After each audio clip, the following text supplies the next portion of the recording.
अभी हम केल में खड़े हैं और वो हमारे सामने अडंग केल के नज़ारे, नीचे दरिया, सामने लश ग्रीन माउंटेन और सामने glaciers.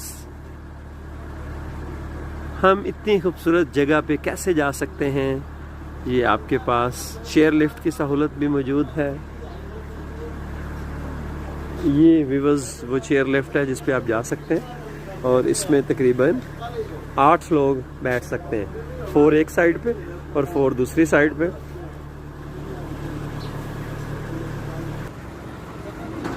Chair lift is going toward अडंग केल।